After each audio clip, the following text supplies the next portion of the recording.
Hai guys, balik lagi sama gue. Gue baru aja nonton film The Trauma Code Heroes on Call, yang menurut gue sangat menarik banget filmnya. Film ini terdiri dari 8 episode, dan tiap episodenya tuh berkisar 50 menit sampai 1 jam. Yang gue nggak berhenti-berhenti nontonnya. Dan filmnya tuh nggak kayak drama Korea yang biasanya kita tonton lah ya, yang lebih banyak ngomong. Tapi di sini tuh gue ngerasa emang intens banget gue nonton film ini. Sampai nggak kerasa kayak ternyata udah habis aja gitu 8 episodenya. Dan di series ini emang kebanyakan mayoritas tuh setnya diambil di rumah sakit. Karena ini tuh lebih bercerita soal dokter gawat darurat yang nanganin kasus kecelakaan. Yang biasanya itu emang udah urgent banget. Jadi dia yang nanganin. Dan di sini tuh dia selalu dihadapin sama pasien-pasien yang antara hidup atau mati. Yang emang dia harus ngambil keputusan cepat buat bisa nyelamatin pasien. Atau kalau kayak yang di film itu dia lebih ngikutin prosedur, atau ya udah nih gue harus buru-buru nyelamatin pasien, gue harus ngambil tindakan. Karena kalau di penyakit itu biasanya ada yang namanya golden hour atau jam emas, dimana kalau misalkan pasien ini udah lewatin jam emas itu akan lebih sulit lagi buat ditanganin. Dan kalau misalkan emang masih di jam emas atau golden hours, biasanya tuh masih lebih, ya bisa dibilang lebih gampang lah buat diobatin. Oke, buat kalian yang mau nonton series ini, kalau menurut gue jangan pas lagi sambil makan. Karena menurut gue di sini salah satu daya tariknya adalah gimana realistiknya make up dan special effect yang dipakai buat ngegambarin organ dalam tubuh manusia. Kayak badan manusia yang udah dibanjirin sama darah, kayak hati, liver, dan lain-lainnya, paru-paru, jantung yang bahkan tuh masih gerak gitu, nggak cuman efek-efek yang standar doang. Maka di sini gue saranin buat kalian jangan nonton series ini sambil makan. Gue juga suka banget sama karakter utamanya yang namanya tuh Dokter Baik, tapi nama panjangnya gue lupa. Nah di sini tuh dia jadi kayak latar belakangnya adalah dokter yang dulu sempat jadi dokter militer buat di Afghanistan dan di Sudan. Jadi dia udah biasa buat nanganin, buat kerja cepat dan kerja di bawah tekanan. Di sini tuh karakternya menurut gue kuat banget. Di awal-awal nggak terlalu banyak diceritain latar belakang dari si dokter ini. Dan yang gue suka, dokter ini tuh walaupun emang karakternya kuat dan emang pinter banget, tapi dia tetap masih butuh dokter-dokter lain yang ahli di bidangnya. Kayak misalkan dia masih butuh dokter buat yang ngecek tensi dan lain-lain, atau butuh dokter jantung untuk lebih mastiin gimana kondisi pasien. Jadi dia juga bisa dibilang gak kerja sendiri. Dan di sini unitnya dia ini tuh banyak gak disukain karena ya namanya orang lagi kena musibah. Siapa sih yang orangnya mau ngambil untung dari orang yang lagi kena musibah? Nggak ada kan, pasti ya mau nggak mau tetap dia ngutamain keselamatan dari pasiennya dulu. Maka di sini juga ada kayak konflik soal anggaran yang dipakai banyak banget, yang karena emang si dokter Beck ini dia udah nyelamatin banyak pasien dan sering pakai helikopternya Basarnas.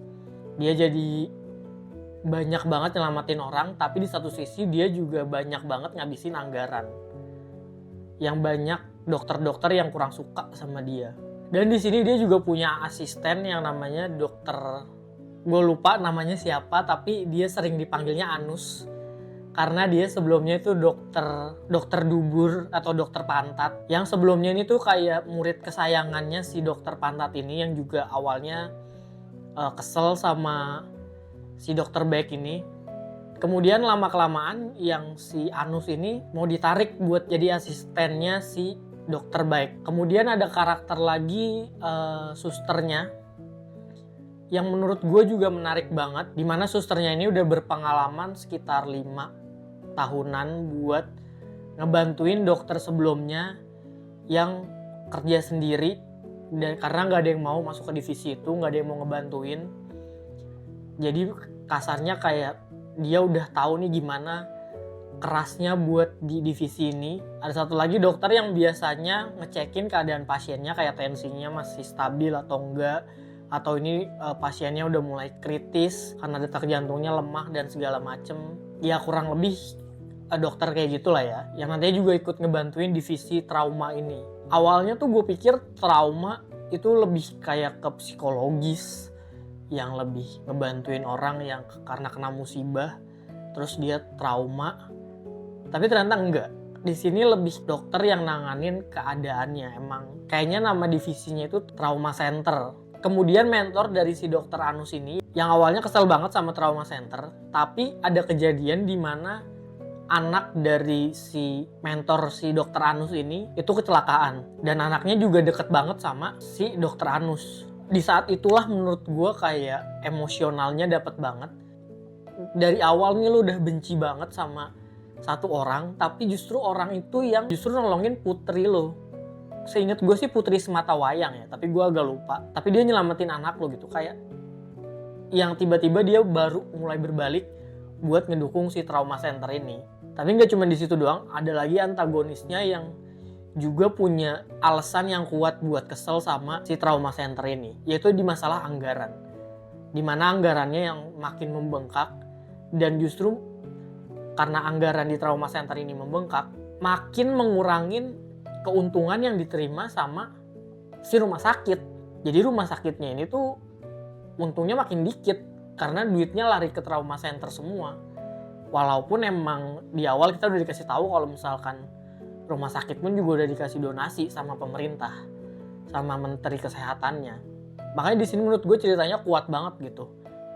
Bagian direksinya juga punya masalah tersendiri karena si trauma center, tapi di sisi lain trauma center ini juga mau nyelamatin orang dan butuh anggaran gitu. Jadi emang dua-duanya ini jadi perseteruan yang menarik. Makanya dari segi ceritanya tuh emang bener-bener kayak ngalir gitu aja gitu.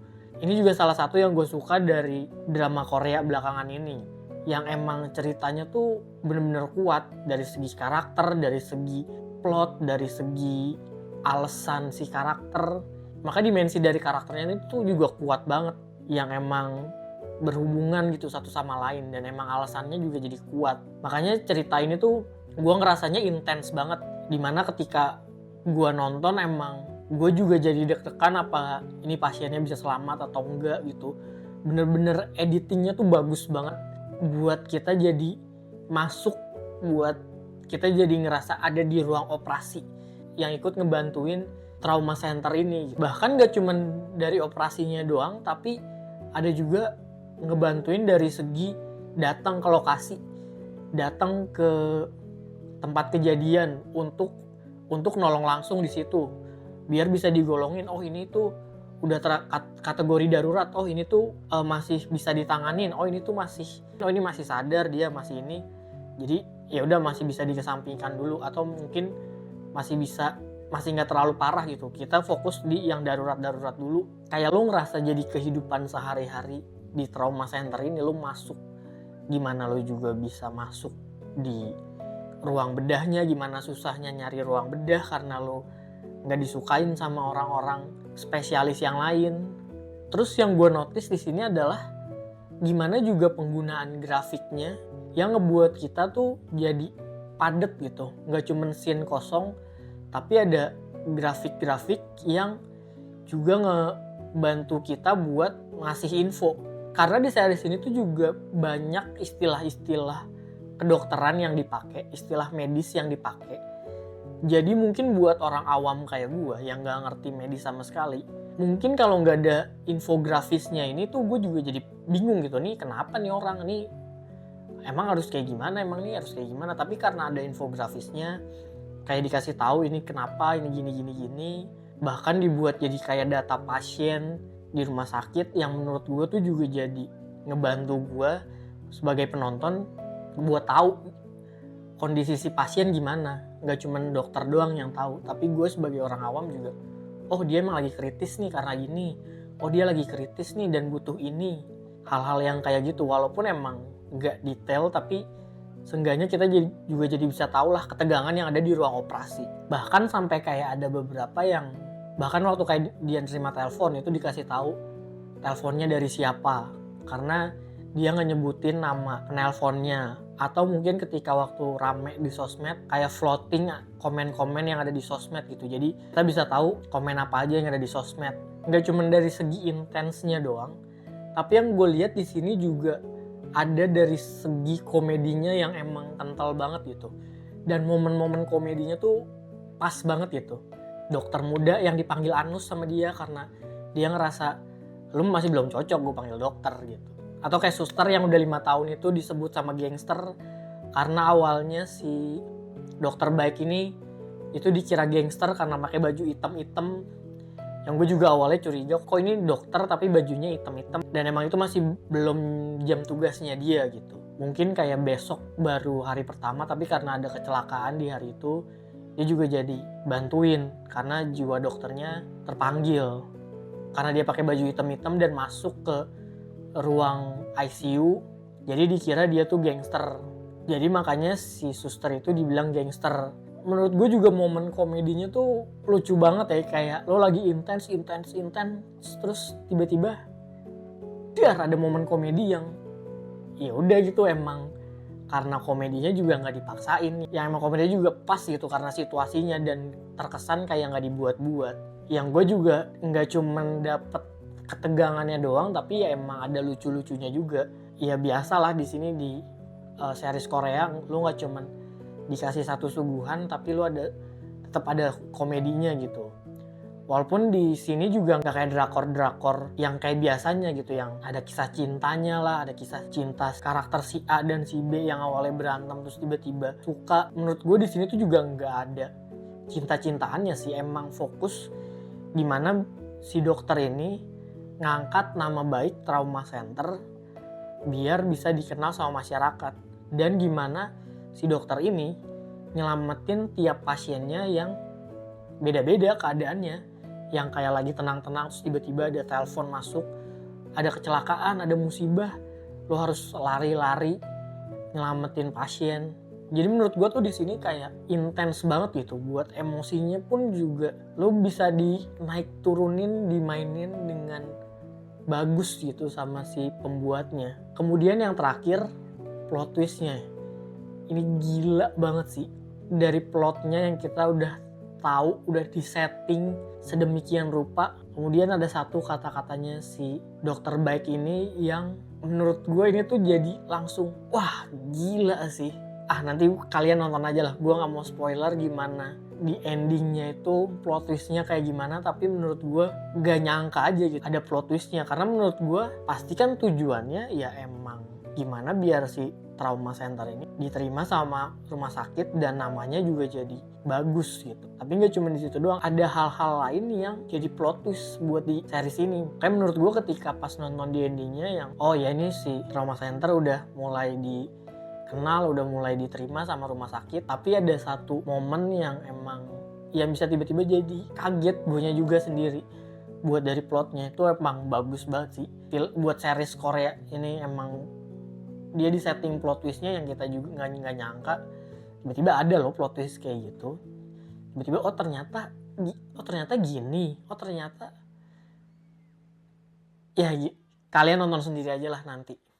Oke, itu aja dari gue, yang mungkin ini jadi segmen tersendiri dimana gue yang ngomongin film aja ya, mungkin lebih ke nge-review atau lebih mungkin ini bisa jadi rekomendasi tontonan buat lo. Yang sebenarnya gue sendiri juga ini direkomendasiin sama teman gue yang katanya ini tuh keren banget, intens banget. Terus kemudian gue juga nyoba nonton, yang kebetulan ketika gue nonton series ini itu emang ada di peringkat 1 buat di TV show di Netflix. Jadi langsung aja kalian tonton, dan gue recommended banget sama film ini. Atau kalian juga punya pendapat tentang series ini, tulis aja pendapat kalian di kolom komentar. Let's discuss.